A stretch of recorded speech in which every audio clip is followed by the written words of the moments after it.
She sat in a Wisconsin courtroom and laughed. Not a nervous laugh, not a breakdown. She smirked at the judge, pointed finger guns at him, and flipped him off like she was backstage at a concert and not on trial for one of the most disturbing murders the state had ever seen. The question every person in that room was asking wasn't whether she did it. She had already confessed. The question was, why was she smiling? Was this a woman so broken by mental illness that she had lost all grip on reality? Or was this a calculated performance, a woman smart enough to know that acting crazy might be her only way out? Because here is what nobody could explain. The same woman who seemed completely unhinged in that courtroom had spent hours, methodically, deliberately, piece by piece, dismembering a human body. And when police found her, she calmly told them where every single part was. So which was she? The unhinged woman in the courtroom, or the calculating one in that basement? Memory. Is this blood? Does this look like blood to you? Or am I just tripping? Bloody footprint? Could possibly be blood. No footprints on the passenger side. Hey, who did that? Hi, Taylor. You got blood on your hands here too. No, on your hands. Nobody's armed? Nobody's armed. You sure? I'm sure. Well, they found a kind of disturbing stuff at the house there. Oh, really? Yeah. Yeah. A lot of blood. Basically Shad's head. Yeah. That's pretty. I know. Where'd you do the body? The body's there. So we're gonna take the head somewhere? I like that. You liked it? Well, you're gonna have fun trying to look for all the organs, but yeah, they're all dismembered. Yeah. So you dismembered the body too? Yeah. And what did you do with the body parts? Basement, upstairs, downstairs? Absolutely in the basement. I was gonna bring them with them. And then, I know I forgot the head. I wanted the head. Did you bring anything with you? Yeah, it's in the van. What? It's in the van. It's, what is it? I think a foot, maybe. The what? I think it's a foot. A foot in the van? A leg, maybe. I don't know. I'm like, I'm gonna bring it all, but then I'm like, man, this is messy. So I just left it. I got lazy. By the time the judge finally spoke, only one answer remained. On the surface, Taylor Schabusiness looked like someone who had survived a hard life and come out the other side. She had grown up in Chicago in what her father described as a loving home, a mother and father who cared, siblings, stability. When she was 11 years old, that stability collapsed overnight. Her mother Mara died unexpectedly in her sleep. Her father woke beside his wife and found her cold. The children were upstairs, asleep, unaware that their world had just ended. Grief does different things to different people. For Taylor, the changes were slow at first. The family relocated to Green Bay, Wisconsin. She acted out in school, small incidents that teachers and counselors chalked up to loss.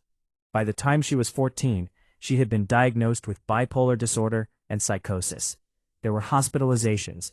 There was medication she refused to take. There were warning signs that the adults around her noticed, but couldn't seem to stop.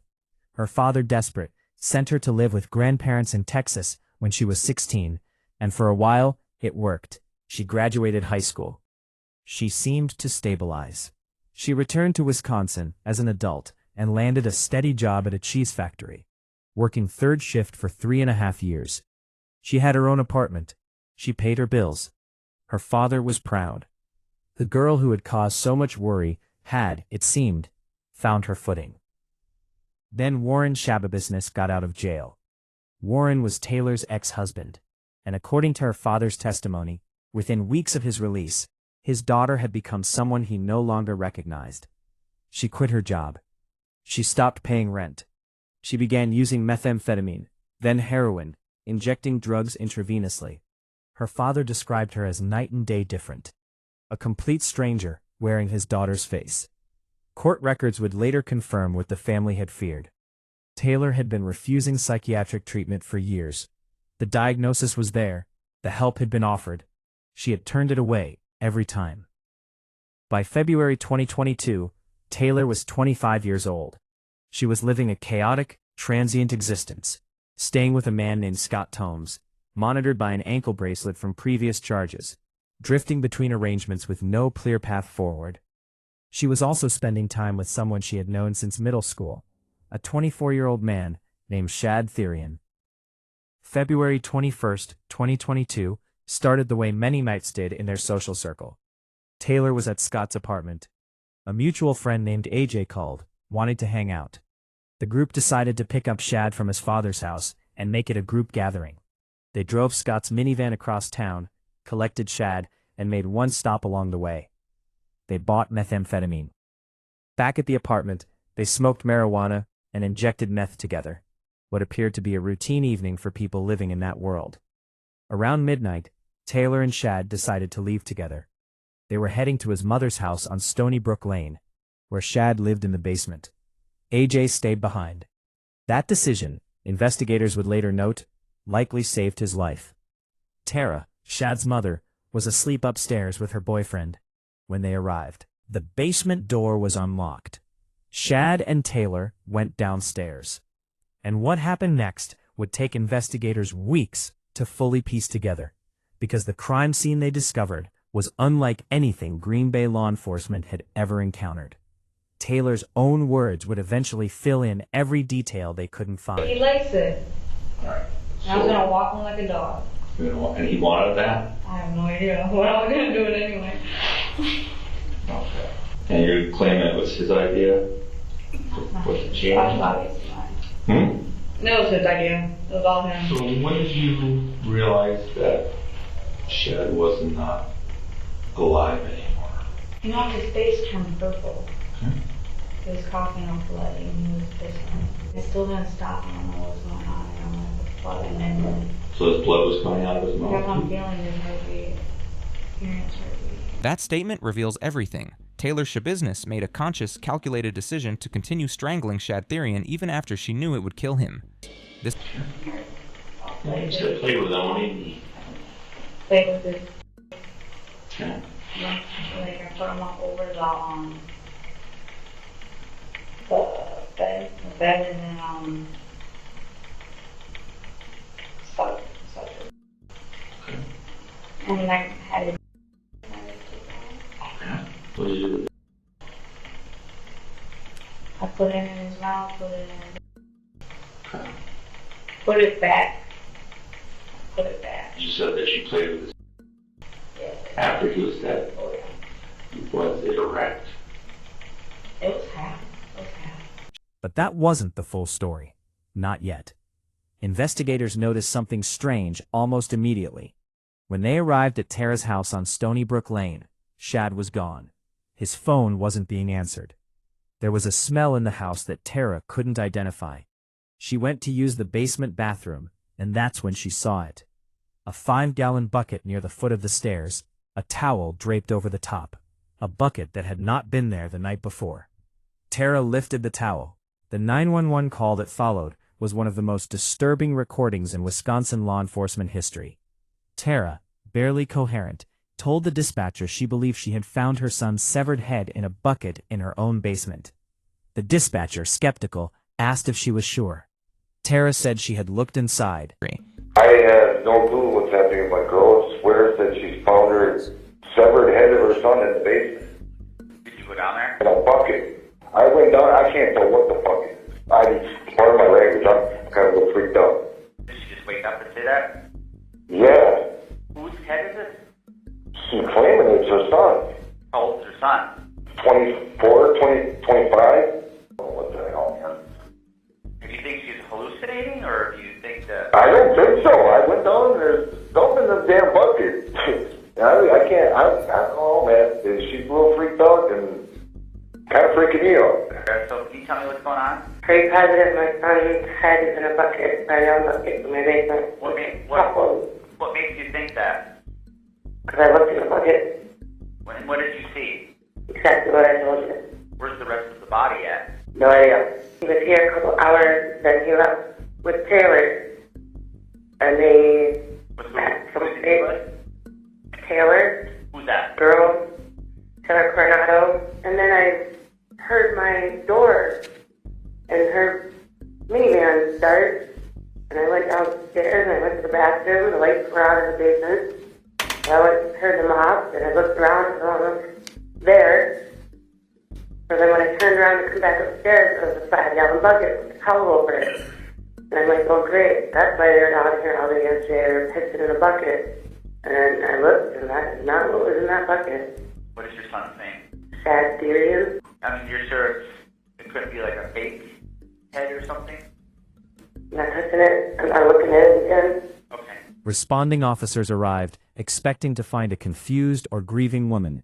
What they found instead confirmed every word she had said. Inside the bucket, a human head. And underneath it, when the head was removed, investigators found additional remains. The rest of the basement revealed a crime scene that hardened detectives would later struggle to describe in clinical terms.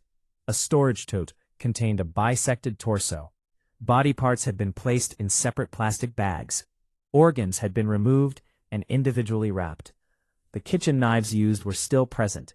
One serrated bread knife so worn down from sawing through bone that its teeth had been ground nearly flat. Shad Therian had not just been killed. He had been systematically, deliberately, and methodically taken apart. Investigators were not looking for a suspect. They already had one. Tara had told them the last person seen with her son was a woman named Taylor, and Taylor had left in a minivan. While investigators processed the basement on Stony Brook Lane, Taylor was across town at Scott's apartment on Eastman Avenue, apparently unaware that the scene she had left behind had already been discovered. She had brought some of Shad's remains with her in the van. She had left others behind, including his head, because, as she would later explain without any detectable emotion, she had gotten lazy. Do you know Shad? And how do you know Shad? He's my ex. He's your ex-boyfriend? Yeah. Well, they found a kind of disturbing stuff at the house there. Oh, really? Yeah. Yeah. A lot of blood. Basically Shad's head. Yeah. For hours, Taylor calmly recounted every horrific detail. She admitted to strangulation, necrophilia, and dismemberment with the same tone someone might use to describe grocery shopping. Well, you're gonna have fun trying to look for all the organs, but yeah, they're all dismembered. Well, what did you do with the body parts? Oh, they're in the house. Somewhere? They're like, Basement, upstairs, downstairs? Absolutely in the basement. I was gonna bring them. Got lazy. I was getting pissed off at the dismemberment process, actually. Did it take a while? It took a while. Yeah, because I was nodding out. The most chilling moment came when investigators asked about her motivation. Just started joking.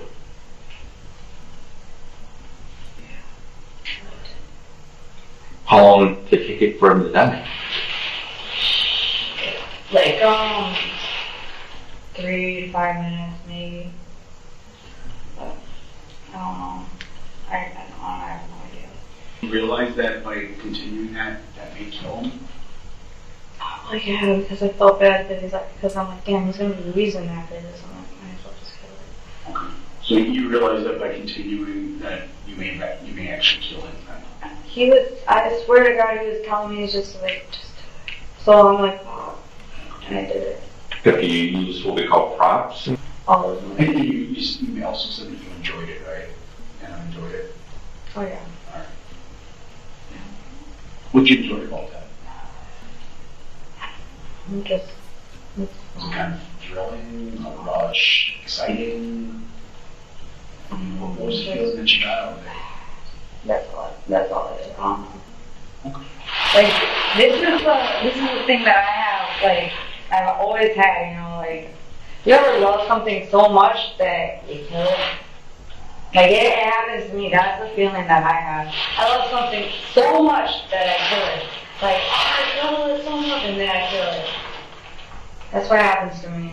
So, Body camera footage from the officers who arrived at the Eastman Avenue apartment complex in the early morning hours of February 23rd captured what came next. An officer scanning the building's exterior stopped and asked his partner a question. Is this blood? Does this look like blood to you, or am I just tripping? He was looking at a bloody footprint on the pavement outside the apartment. Fate.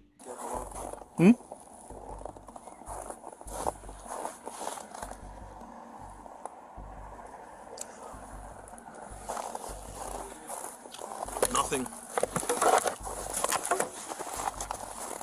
Hey. Is this blood? Does this look like blood to you? Or am I just tripping? bloody footprint. You see this right here? Could possibly be blood. No footprints on the passenger side.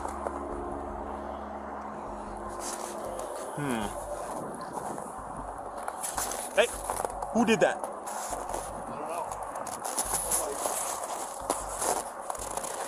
Hi. Hi, Taylor. How's it going? Officer Russell with the Green Bay Police Department. Take your hand out of your pocket, please. Thank you. Just make sure you ain't got nothing on you here. With Taylor. Contact with Taylor. Taylor, you have a warrant for your arrest. Just put your hands behind your back, quick.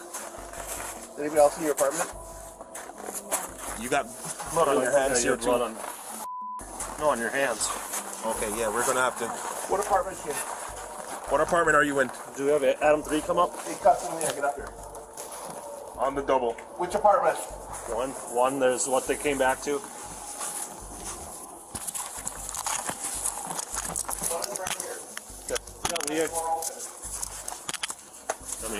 Yeah, go. Guys, hurry up and get here now. Guys, at the window right here, right. Watch this window right here. Gun point. This guy's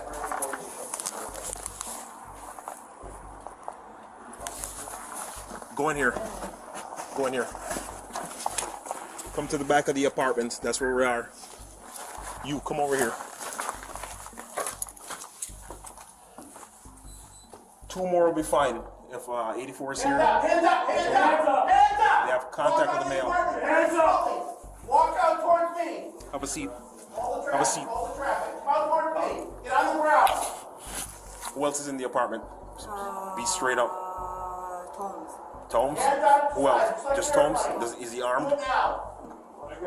Nobody's armed? Nobody's armed. You sure? I'm sure. Green Bay Police! If anybody's in here, announce yourself now! Go ahead. They found Taylor in the parking lot. She appeared oddly calm, almost detached. When officers told her she had a warrant, she complied without resistance. When one officer noticed her hands, he asked her directly, "You got blood on your hands?" Taylor looked down. She did not deny it. She was placed in a police vehicle and transported to the station. Body camera footage from that ride captured her talking to herself, laughing softly, making strange, disconnected comments. At one point, she mentioned Kyle Rittenhouse, the Wisconsin teenager who had been acquitted in a high-profile trial months earlier. The reference was odd, random, but investigators noted it immediately, because it suggested that even in those first moments after her arrest, Taylor Schabusiness was already thinking about legal strategy. That detail would become central to everything that followed. If you follow real cases where the truth runs deeper than it appears, cases that make you question everything you think you know about human nature, subscribe to Her Case Files, new stories every week.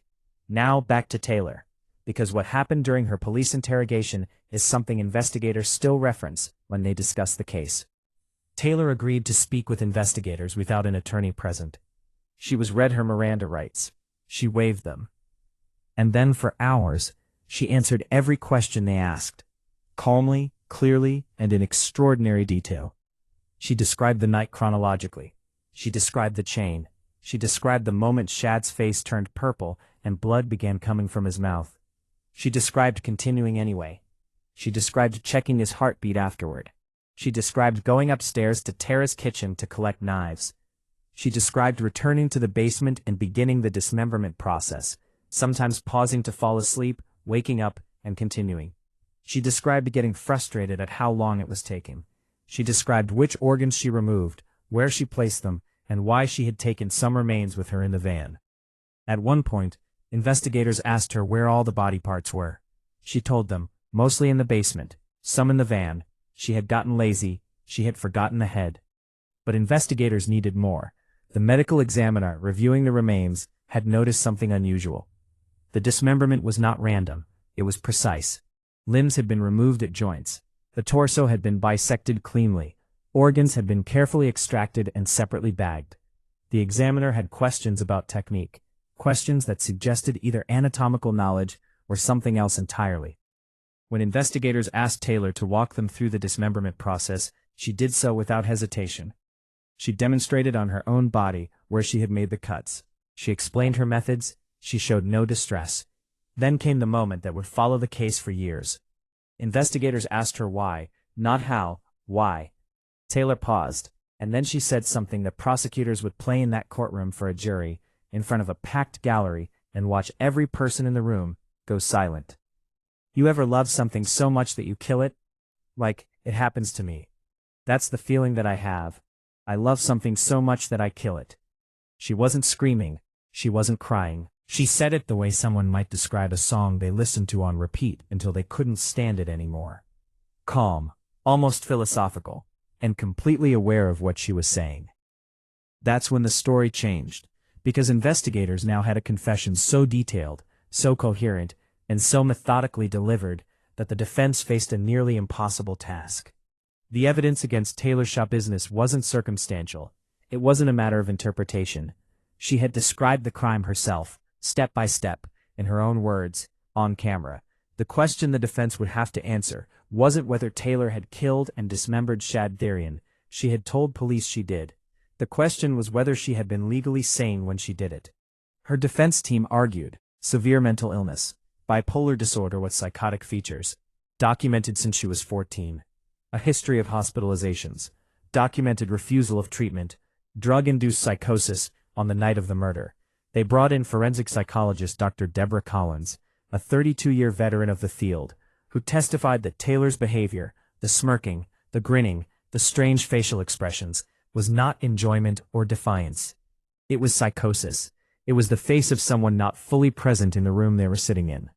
But the prosecution had been watching Taylor Schabusiness carefully, for months, and what they had observed told a very different story. Before the trial even began, court cameras had captured Taylor pointing finger guns at Judge Thomas Walsh, not once, multiple times. She aimed at him, mimed pulling a trigger, and smiled. She later flipped him off in open court. She attacked her own defense attorney during a pretrial hearing, leaped across the table, and had to be physically restrained by deputies. Multiple public defenders had already quit her case due to violent behavior. She was combative, theatrical, and completely unpredictable, but investigators and prosecutors noticed a pattern that the defense couldn't easily explain. Taylor's behavior shifted depending on the stakes. When she needed to appear mentally unstable, she was erratic and theatrical. When she needed to appear competent, she was suddenly lucid, organized, and articulate. During her post-arrest confession, she had been coherent for hours, tracking questions, correcting herself when details were imprecise, demonstrating spatial memory of the crime scene, and discussing the dismemberment process with clinical accuracy. That wasn't the behavior of someone in a psychotic break. The prosecution also called A.J. Gannon, the mutual friend who had been with Taylor and Shad earlier that night. He testified that in the hours before the murder, Taylor had shown no signs of mental illness, no erratic behavior, no disconnection from reality. She had been, by his account, completely normal. Then came a piece of evidence the defense could not neutralize. While awaiting trial, Taylor had written her version of events in the form of a poem, and then read it aloud on a recorded jailhouse call. The prosecution played it for the jury.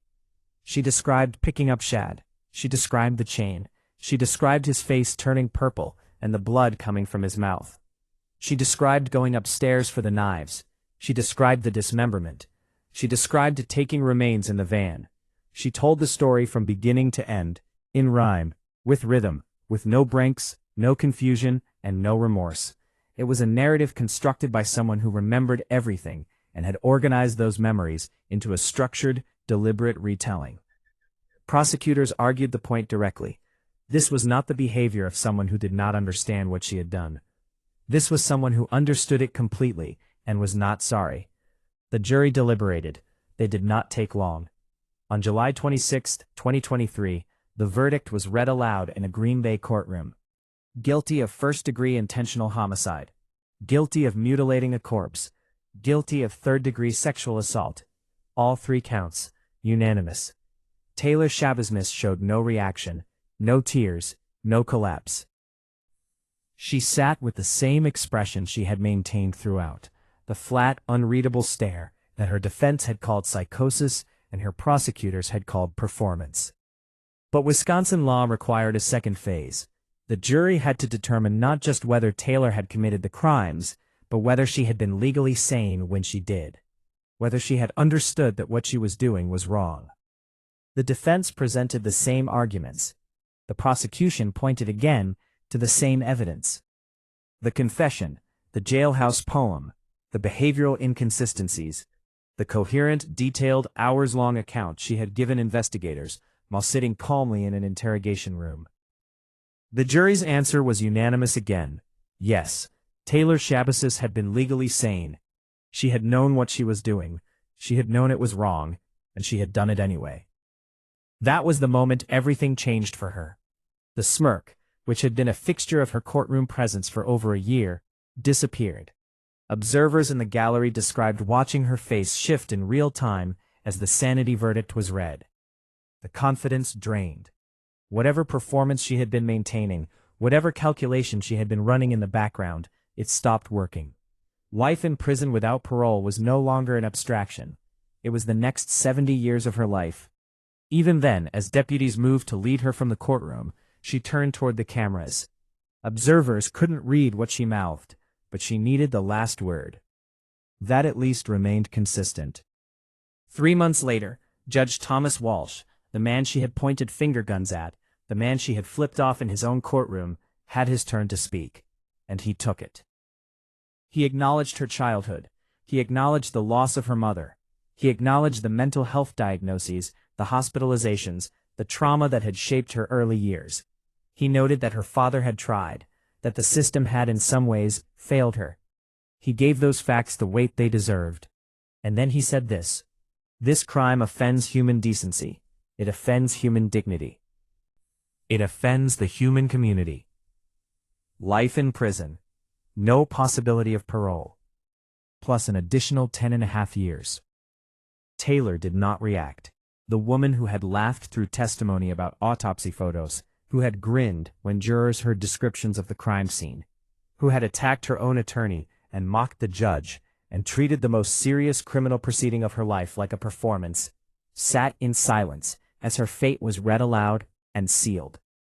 Shad Therian's mother, Tara, had found her son's head in a bucket in her own basement. She had made that 911 call. She had sat through a trial that required her to hear every detail of what had been done to her child. No sentence changes any of that. But the courtroom that day heard the weight of it, finally, in the only language the law has. Taylor Schabusiness continues to fight. After sentencing, she filed motions. She attempted to handle her own appeal, filing documents pro se from prison, before the court dismissed the effort in June 2025. In December 2025, she was sentenced to an additional 90 days in jail after attacking a prison sergeant at Tayshita Correctional Institution. The sergeant suffered injuries serious enough that she was unable to return to work. In jailhouse interviews conducted after her conviction, Taylor insisted she was insane. She described the night of the murder with the same detached tone she had used in her original confession. She spoke about her appeal with focus and legal vocabulary. She talked about her plans. She remained, in other words, exactly what the prosecution had argued she always was: aware, organized, calculating, and entirely unwilling to accept that the performance was over. The forensic psychologist the defense called to testify on her behalf had described her smirking as a symptom, the involuntary expression of a broken mind. The jury looked at the same expression and saw something different. They saw a woman who had confessed in detail, constructed a narrative poem about the murder while awaiting trial, shifted her behavior strategically depending on what was at stake, and sat in a courtroom treating a murder trial like the best show she'd seen in years. They saw someone who knew exactly what she had done. What the case of Taylor Schabusiness leaves behind is a question that genuine psychiatric professionals continue to debate, not about Taylor specifically, but about the line the legal system draws between illness and accountability. Mental illness is real. Psychosis is real. Trauma shapes people in ways that don't always show up cleanly on the outside. All of that is true.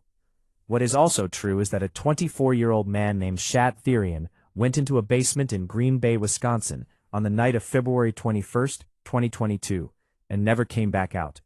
His mother found what remained of him in a bucket, and the person responsible sat in a courtroom for over a year and laughed. The jury saw both truths, and they decided which one mattered more. If you want more real cases where the truth hides in plain sight, where the person everyone underestimated turned out to be the most dangerous one in the room, subscribe to Her Case Files. Every case we cover is chosen because it makes you look twice. Because the story you see first is never the whole story. We'll see you in the next one.